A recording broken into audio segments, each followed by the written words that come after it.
Ladies and gentlemen, welcome back to week 3, day number 2 of Da Vinci Tree's online learning experience academy, whatever we're calling it. So as you can see here, I am joined by the incredible Miss Alice. Miss Alice, say hello to Hi, everybody. And as always, we are here for the announcements, our joke, and then our pledge. Today there are no announcements, and so we're going to jump straight into the joke. Miss Alice, take it away. So, why did the quarter not follow the nickel down the hill? I don't know, Miss Alice, why did the quarter not follow the nickel down the hill? Is that right? Yes. Yeah, okay. Because it had more sense.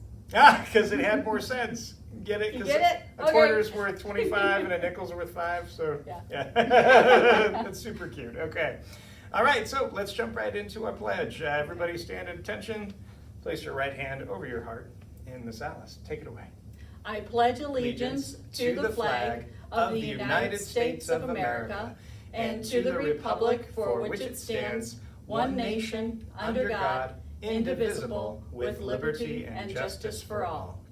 Thank you so much, Miss Alice. That You're was welcome. fantastic. Have a good day. All right. You as well, Miss Alice, and all of you at home, have a great day with Bye, your online guys. learning. Goodbye.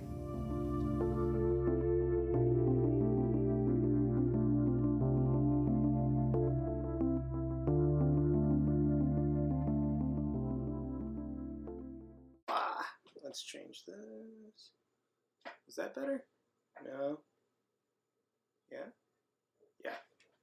Okay, welcome back to another day of online school with Da Vinci Tree's online learning. Today is week 3, day 2. And I'll be your host today, Mr. Rolf, for the 7th and 8th grade. All right, let's go over today's agenda. Okay, so for week 3, day 2, like we promised yesterday, this whole week we have no life skills. Today in social studies, as always, we'll cover current events and then U.S. history. We are going back to our normal way of covering current events and U.S. history. We have a different kind of homework assignment for you that I think you might enjoy. And then we have no literature for today. So again, no life skills, no literature. Like we discussed yesterday, we're keeping the lessons a little bit shorter for you so people who need to catch up can get caught up without too much trouble. Then we have, of course, our science class, and then math with group 1, and then group 2. So that's what's on the agenda for today. Let's go ahead and get to it. So today we are starting with current events, and in current events we are going over economics. We have talked about what an economy is. We've talked about what an expansion is. We've talked about what a contraction is. We've talked about really bad contractions like recessions and depressions. We have talked about what the unemployment rate is, and we are kind of finishing up all of our basic economic understanding so we can start discussing what's going on with this economy. We've also talked about liquidity and scarcity, but one of the most fundamental concepts in all of economics has not been covered yet. And so right now, let's talk about GDP. So for today's lesson, we are discussing GDP. So let's do it. I even made a little presentation for you. So today's current events, economics, GDP or gross domestic product. Going back. These planes are all Boeing. Actually, they should all be Boeing. And that is important not today, but soon. So let's go over our new vocabulary. First up, we have GDP. GDP is the acronym meaning gross domestic product. When we say gross domestic product, we don't mean that it's disgusting. Okay, gross domestic product means all of it. Gross means everything, all of it. So gross domestic product, all of the domestic product. And you might be asking yourself, well, Mr. Roll, that doesn't really help. No, just telling me it's all the domestic product, I don't know. So gross domestic product, I just wrote it out for you. It's the value of all the goods and services made within a country during a specific period. And when we say during a specific period, it's typically a year. When you talk about GDP, you're usually looking at annual GDP, which goes over an entire year of time. But you can also talk about quarterly GDP, but it's usually a year. So GDP provides an economic snapshot of a country. We use GDP to estimate the growth and size of an economy. Now again, most of what I'm writing here, this is Mr. Roll's paraphrased versions of it, so it might have some spelling errors, and every now and again I might get something really small off, but this is the basic idea. So GDP is what we use to measure how big a country's economy is and how fast it's growing, okay? All right. The last one, this one is not very important, but I just thought it'd be fun to talk about for today. A GWP is not a phrase that economists use very often, but it is just basically the GDP of the Earth, okay? So it's everything on Earth, all of the goods and services on Earth, and it's attached to a dollar value. In this case, because you and I shouldn't say that, because this class is being taught in the United States, we're putting this in terms of US dollars. But GDP and GWP can be measured in any currency with any value. So let's talk for a second about gross world product. This is kind of an important idea. Sorry, I'm in the middle of recording, buddy. Thank you. Sorry, I didn't lock the door. My kids are here. All right, so gross world product, okay? So as of last year, and if you think about it, we can only tell up to last year because this year, and the year that I'm recording this is 2020. You might be watching this at some other time. But last year was 2019 for me currently as I record this, and so we only know what happened last year. And so last year, the GWP, or the gross world product, or GDP of the Earth, was 86.6 trillion US dollars. Okay, that was everything on Earth. All right. So, out of the $86.6 trillion, who contributed the most? Okay, so who are the main countries that gave to that GDP number? Okay, now, when we're talking about GDP, there's something that we need to mention, okay? And so we're talking about nominal GDP, and I'm gonna just kind of geek out for a second. You can just kind of ignore me for these next 20 seconds, okay? There are two different measurements. There's nominal GDP and purchasing power parity GDP, okay? And the whole idea behind this is like $100 in the United States is not $100 in Mexico. What you can buy with $100 in the United States, you can probably buy $150 of stuff in Mexico, because a lot of stuff in Mexico is cheaper, okay? So according to nominal GDP, $100 in America is $100 in Mexico. That's nominal GDP, dollars for dollars, or dollars translating into pesos, okay? But when we talk about PPP GDP, or purchasing power parity GDP, that is talking about what you can actually buy with that money, okay? And so according to purchasing power parity GDP, $100 in Mexico actually feels more like $150, okay? Because you have the purchasing power to buy $150 worth of stuff in Mexico with $100, whereas in the United States, you can just buy $100 of stuff. Okay, and so when I give you these measurements of GDP, I'm only using nominal GDP. I'm not using purchasing power parity. If we use purchasing power parity, the order of countries, like who has the most GDP, it actually changes. Okay, so let's go back to my little slideshow here. So we are only talking about nominal GDP. We are not talking about purchasing power GDP, or how much this stuff actually will buy us. Okay.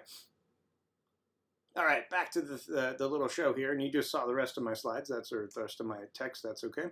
So the largest contributors in 2019, so first up, let's talk about the European Union. In nominal GDP, the European Union, or EU, all 27 countries that make up the EU, contributed $18.2 trillion to the world GDP, or GWP, okay? China came next at 14.1 trillion, okay, so European, EU is around 18, China's around 14, and the next one after them is Japan, okay, and so Japan is around 5, a little bit more than 5, 5.2.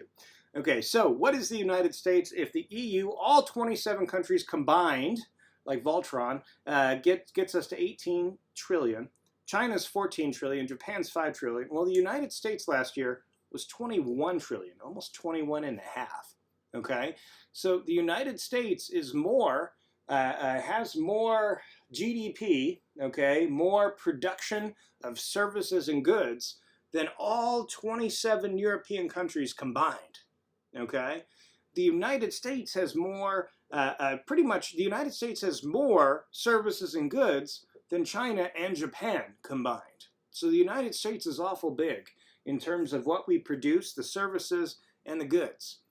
So let's see what that looks like. Okay, again, if we just have it on a table here, the United States is at the top with 21.4. Again, the European Union 18.4, China 14.4, Japan 5.2. And kids, everyone else on the entirety of planet Earth is only 27.2. So if you take every man, woman, and child and all of the goods and services that they provide, every man, woman, and child who's not in America, the European Union, China, or Japan, if you take all of them outside of those 4 areas, they are just a little bit more than what the United States alone produces. So the United States is a disproportionate amount of the world's economy. All right, so let's put that on a pie graph here, okay? And so looking at the United States on a pie graph, kids, we are the ones in the light blue. Okay, well, if you're in America, I guess I could say we, but if you're not, you know, the U.S. is in the 25%. So the United States is a solid quarter of all of the economic activity in the world. Okay, and then of course the European Union makes up about 21%. China is about 17% there. Japan is 6%, and everyone else on planet Earth makes up 31%.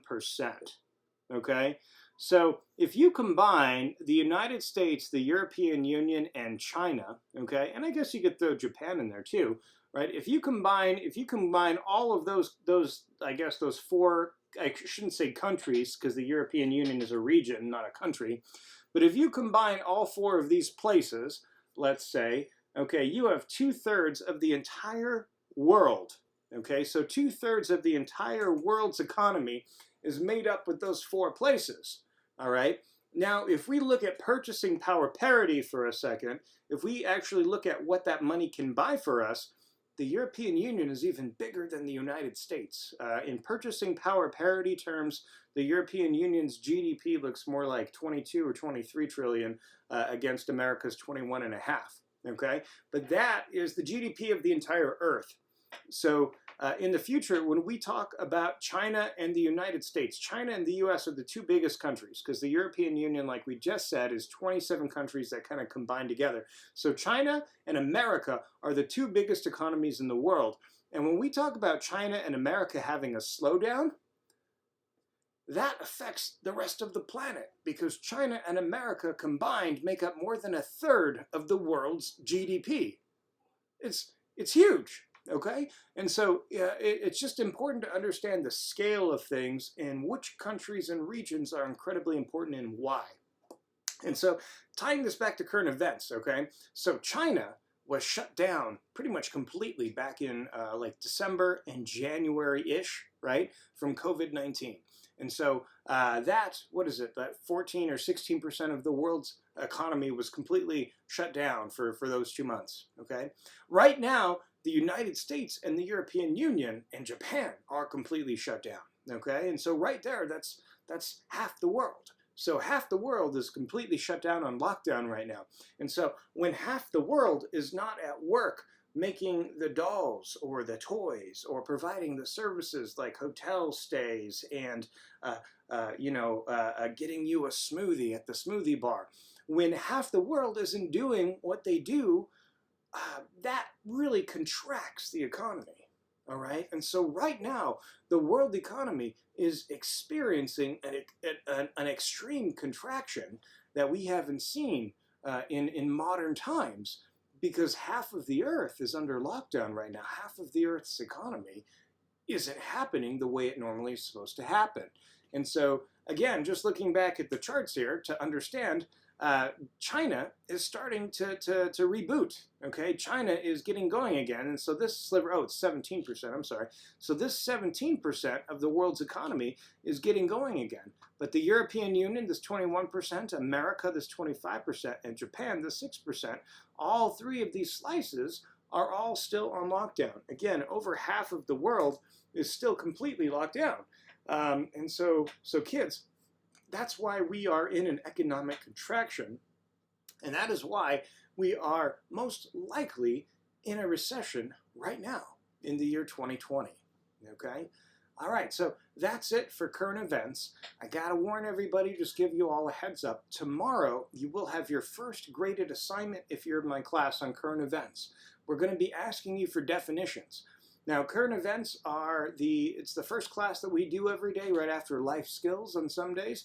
And so if you don't remember the definitions, of course, you can always Google them. But because my definitions are not textbook definitions, they're common use definitions that people actually use in the real world that I kind of smooth out and I paraphrase myself. You just go back and watch those little videos.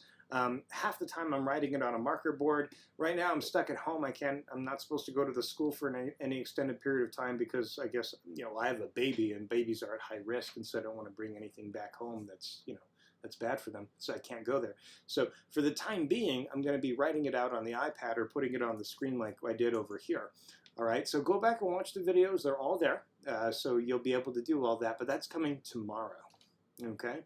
All right, so today, let's transition right now and let's go into U.S. history. So for those of you who were with me yesterday, and frankly, it should be everybody, yesterday we were talking about Andrew Johnson and his rise to power. And kind of, we also talked about the Steven Spielberg movie Lincoln and what that movie is all about. Let me think.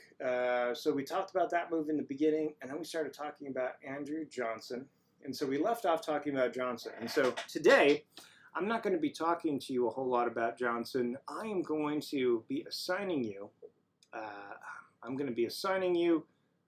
a podcast to listen to. And if you're not familiar with what podcasts are kind of like, they're a little bit like radio, because most podcasts are audio only, but they're also kind of like, it's like radio on Netflix. It's radio on demand kind of thing. And so there's a specific show that I've actually put in the downloads on today's files that I want you to listen to. And it's from this great show called American History Tellers. Okay, and let me show you kind of what that looks like here. So American History Tellers is this great podcast that I love listening to by these great folks over at Wondery, okay? And they talk about all different kinds or times in American history. And the host is this really cool guy named Lindsey Graham. Look at his epic beard there. How can you not like him? So Mr. Graham, he does these really neat shows. And so today's show, we're going over political parties, the golden age of the GOP.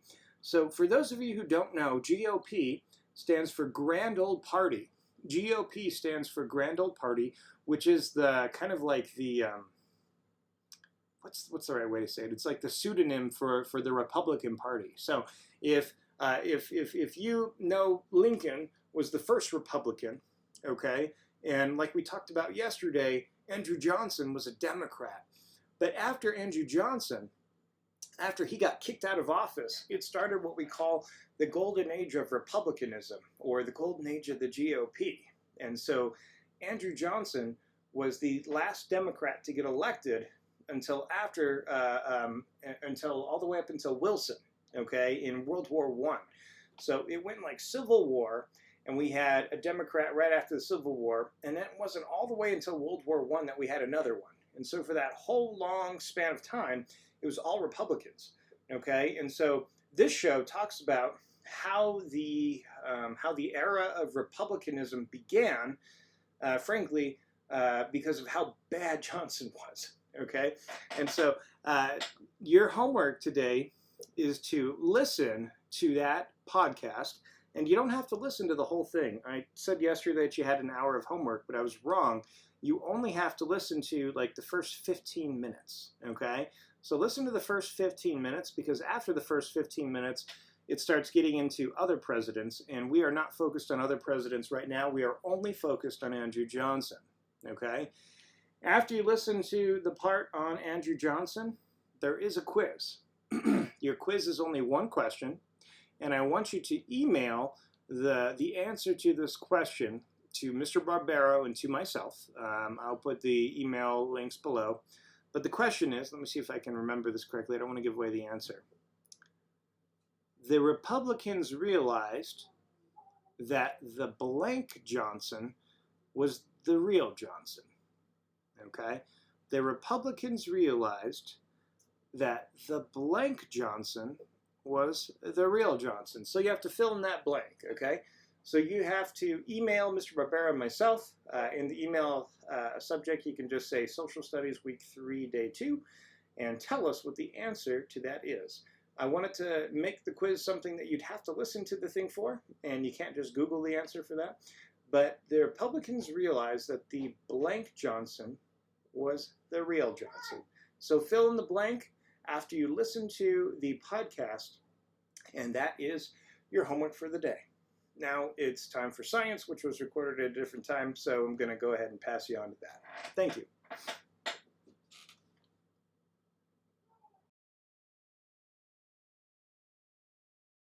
Yeah, this is week 3, day number 2, and today we're talking about gravity. Now, there's a lot that can be said about gravity, because gravity is literally what keeps us here.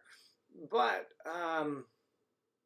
yeah, I don't know how to introduce it very well, so we're just going to start talking about it. Now, gravity is something that is one of the forces. So in physics, we have different forces. We have like strong nuclear forces, weak nuclear forces, and other things like that. Gravity is one of those forces that keep the universe together. And I hate this creaky chair. Basically, the idea of gravity is things with large amounts of mass attract other things. Again, things with large amounts of mass attract other things, and that's the idea behind gravity. Let's go ahead and read out of the book a little bit together, okay? So, gravity, friction explains why a book comes to a stop after it's pushed. But why does the same book fall to the ground if you lift it and let it go? Newton realized that a force acts to pull objects straight down towards the center of the earth. He called this force gravity. Gravity is the force that pulls objects towards each other. Freefall. When the only force acting on a falling object is gravity, the object is said to be in freefall. An object in freefall accelerates as it falls. Do you know why? In freefall, the force of gravity is an unbalanced force, and unbalanced forces cause an object to accelerate. How much do objects accelerate as they fall? Near the surface of the Earth, the acceleration due to force of gravity is 9.8 meters per second, or 9.8 meters per second squared, like we talked about yesterday. This means that for every second an object is falling, its velocity increases by 9.8 meters per second. Suppose that an object is dropped from the top of a building. Its starting velocity is 0 meters per second, and at the end of the first second of falling, its velocity is 9.8 meters per second. After 2 seconds, its velocity is 19.6 meters per second, which is 9.8 meters per second plus another 9.8 meters per second. After 3 seconds, the velocity is 29.4 meters per second. The velocity tends to increase as long as the object falls. While it may seem hard to believe at first, all objects in free fall accelerate at the same rate regardless of mass.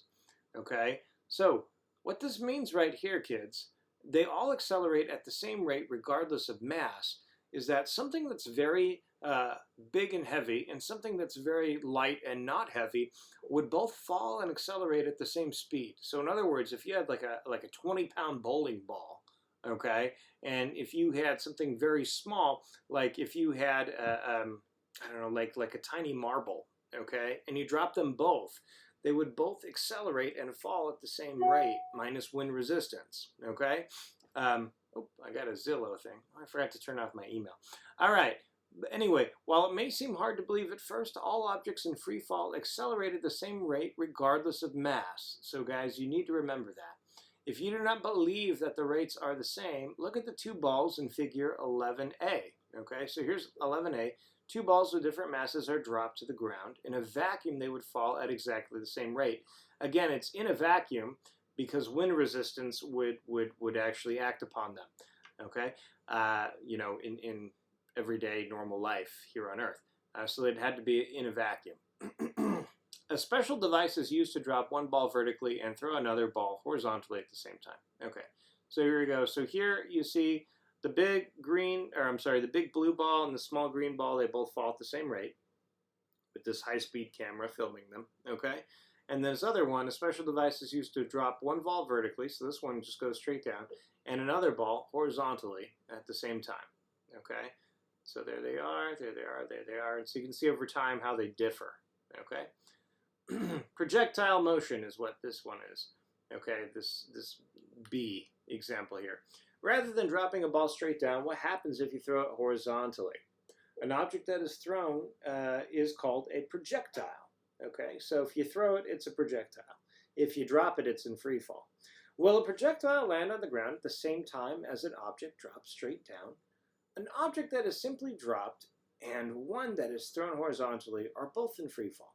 The object, the horizontal motion of the object does, this is where we were yesterday, not interfere with its free fall. Both objects will hit the ground at exactly the same time. And then over here we start talking about air resistance, and air resistance is what would keep an object from hitting the ground at the same time as another object. So if we have a leaf and an acorn, both fall to the ground at the same time, okay, gravity is pulling the same on the leaf as it is on the acorn. However, because of the design of the leaf, there's more wind resistance. And so since we have this air resistance, the acorn is most likely going to hit the ground before the leaf. However, if we put them both in a vacuum here, and so this is a vacuum tube, the leaf and the acorn, with the absence of air, would hit the ground at the exact same time, which I think is pretty cool. All right, let's go ahead and watch a video that helps illustrate these ideas behind force, motion, and gravity.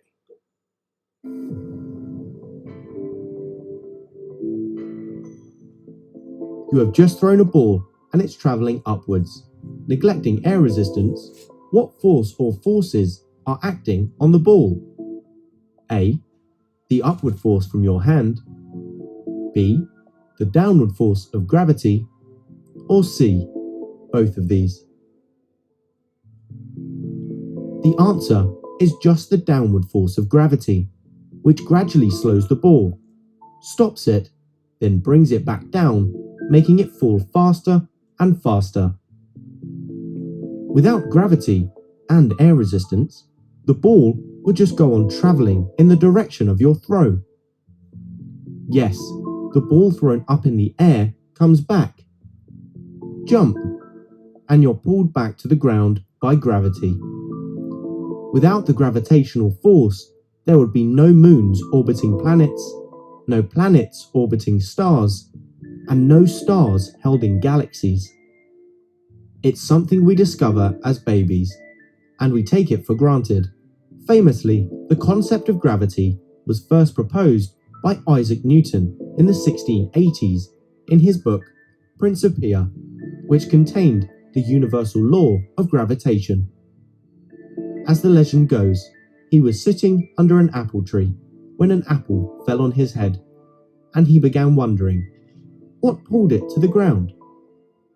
Newton had the idea that gravity acted not just on apples, but also the sun, the moon, and the planets.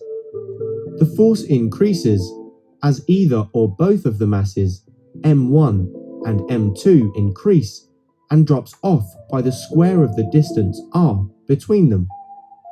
So for example, doubling the mass of one of the objects also doubles the force of gravity experienced. But doubling the distance between the two objects results in the force being reduced to 1/4 of the original value. Gravity is an attractive force only and acts weaker over long distances. It's the gravitational force between the Earth and the Sun which keeps the Earth in orbit. Without this force, the Earth would continue to travel in a straight line. People often explain weightlessness in the space station as caused by the lack of gravity and talk of microgravity or zero gravity. But the space station is orbiting the Earth like the Earth orbits the Sun. It's the gravitational force between the Earth and the space station that keeps it, and all the objects in it, in Earth's orbit. If the space station were not moving, it would fall straight down towards the center of the Earth. In an orbit, it is constantly in a free fall, as it constantly bends round in its orbit. All the objects and people in the space station are falling together, and so relative to each other, they are weightless. You can try this at home.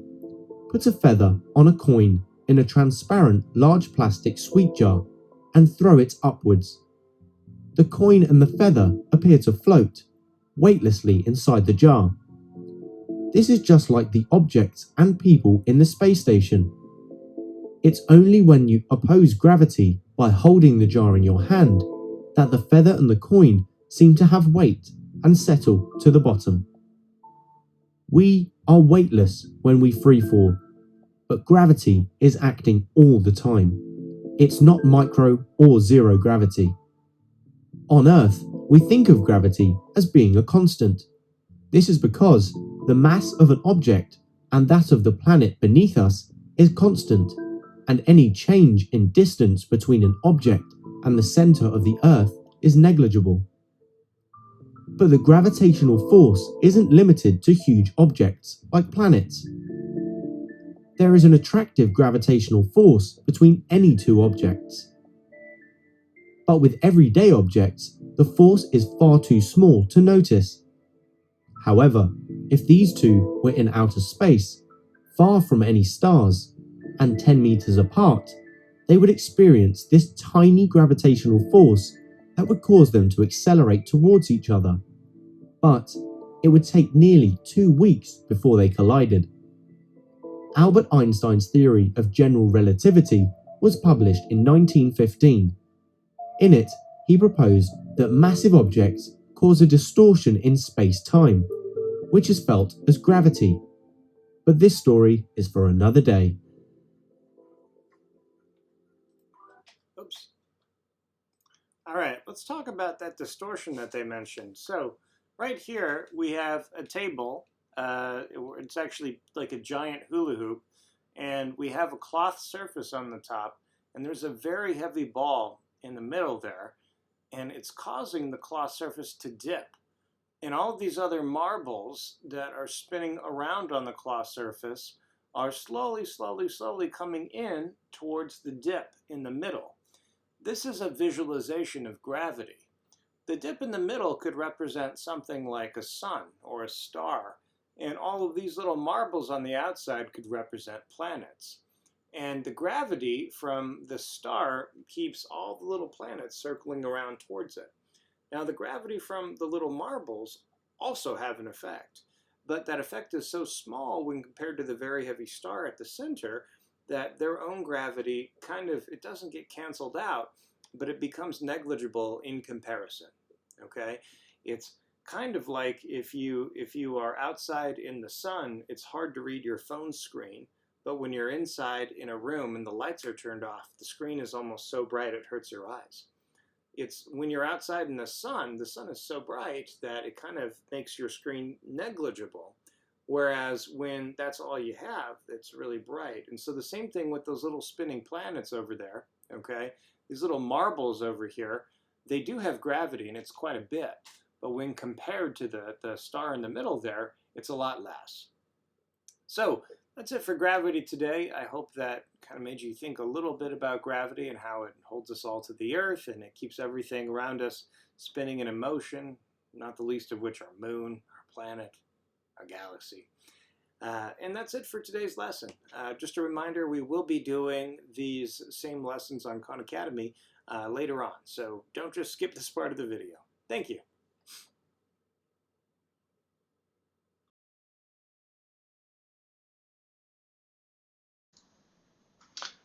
All right. let's go ahead and get started. So we're on week 3, day 2, group 1. What about the other triangles? All right. So we're learning about Pythagorean theorem and the fact that Pythagorean theorem is super great for right triangles. In fact, it only works for right triangles. Okay? But what happens when we don't have a right triangle? Okay, so there are plenty of triangles in the world, and most of them are not right triangles. Can we still use Pythagorean theorem? The answer is yes. We can still use Pythagorean theorem even if a triangle is not a right triangle. So let's take a look at an equilateral triangle first. An equilateral triangle is equal on all sides. Okay, and so here's my equilateral triangle. I'm going to mark it. Okay, you see that, so that means it's equal on all sides. Let's say that my equilateral triangle is 7 on all sides. Okay, actually, no, I'm going to pick an even number. 7 is a good number, but it is an odd number. Let's pick an even number for our first example and keep it simple. Okay, so let's pick the number 8. So if my triangle is equilateral and it's 8 on all sides, I cannot use Pythagorean theorem on an equilateral triangle. So what I have to do is I have to get creative. I got to cut it in half. Okay, so I'm going to cut it in half. And when I cut it in half, what that effectively does is that makes this side on the bottom here, this is actually 4 now. And on this side over here, we don't know what this is. This is unknown. Okay, but if I figure out what this unknown side is right here, I can figure out how tall the triangle is. Okay, and so that is very useful. So let's go ahead and work it out. So when I cut this triangle up, all of a sudden I have a side that I don't know. Okay, I have a side that I know is 4 and another side that I know is 8. Okay, again, this triangle is the same as this triangle. Okay, so this half triangle is down here, just like that. Okay, and so I do not know what this side is here. I'm going to call this side, we're going to call it B. This is going to be my B side. As you all know, A squared plus B squared equals C squared. And so I know that I have a 4 and I have an 8, and so I'm going to plug it in and I can figure it out. Line of fairness. Okay, there we go. So I'm plugging in my 4 for my A squared, 4 squared. This is still B squared because I don't know what B is. And then I have an 8 squared over here. Okay. Hopefully you're starting to get some of these perfect squares down. So I know that 8 squared is 64. I know that 4 squared is 16. Okay. Let's do a little bit of subtraction here. We take away 16 from both sides. That cancels out. I have a B squared now. And let's see here. I got to do a little borrowing. 14. It gives me 48. Okay, so B squared equals 48. Got to square root both sides of this bad boy. And the square root cancels out the square. And then I get B equals the square root of 48. Now, please recall from last lesson that 48 is not a perfect square. It's really close to 7, because 7 times 7 is 49. But B squared, 48 is not 49, so we just have to leave it as 48 squared. So this side is 8, this side is 4, and this side is the square root of 48. Perfect. We're done. Yay. Okay, and so when we go back up here, and now we know that this height right here is going to be the square root of 48. Perfect. So that's how we use Pythagorean theorem for triangles that are not right triangles. So if a triangle is not a right triangle, I'm going to write this out so y'all are listening and reading. If a triangle is not a right triangle,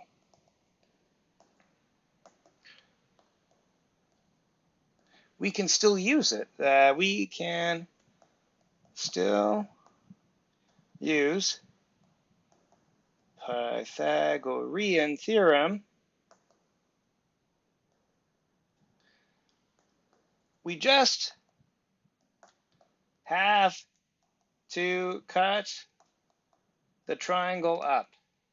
Okay? That is the crux of today's lessons.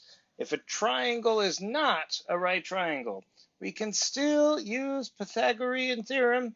We just have to cut the triangle up. Last example. Oops. So this one is going to be an isosceles triangle. Okay, Mr. Roll's not an artist, as you can tell. An isosceles triangle has two sides that are equal to each other, and then a third side that is not equal to either of the other sides.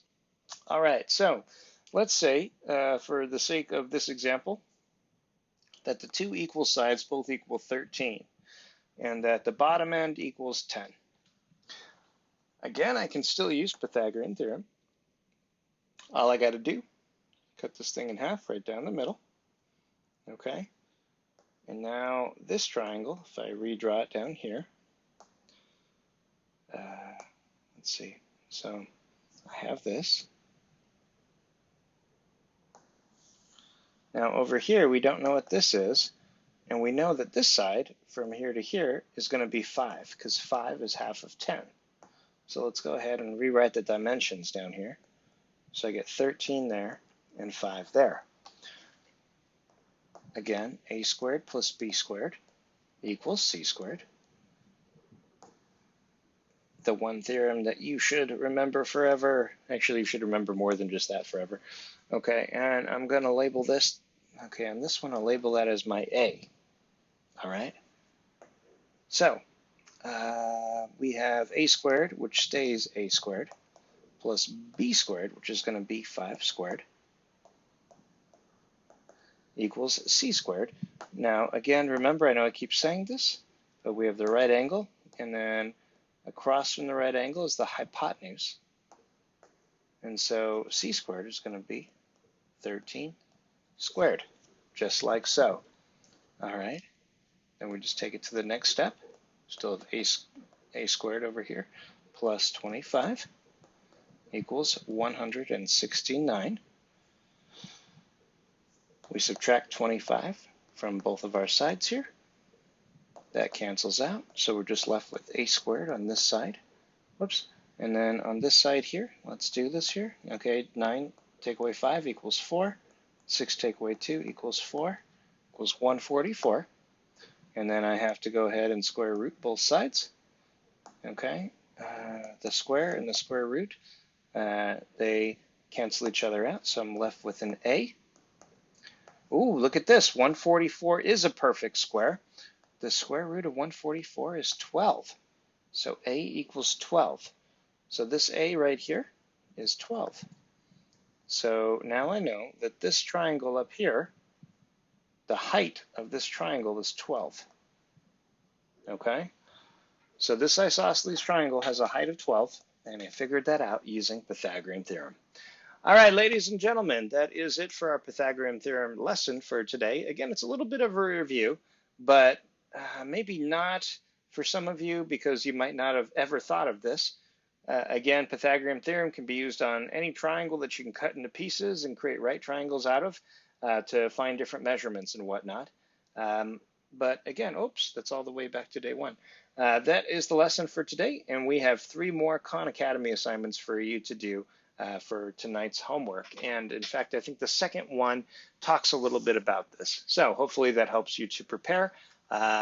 Good luck, everybody.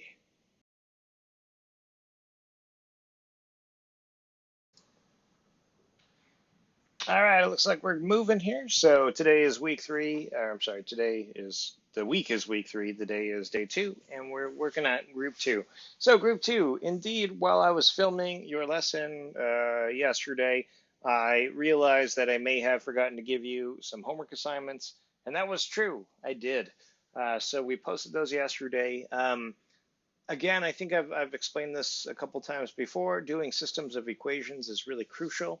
This is a cornerstone of algebra, and it should not be rushed. And so for today, we are doing nothing new. Nothing is new. Nothing new.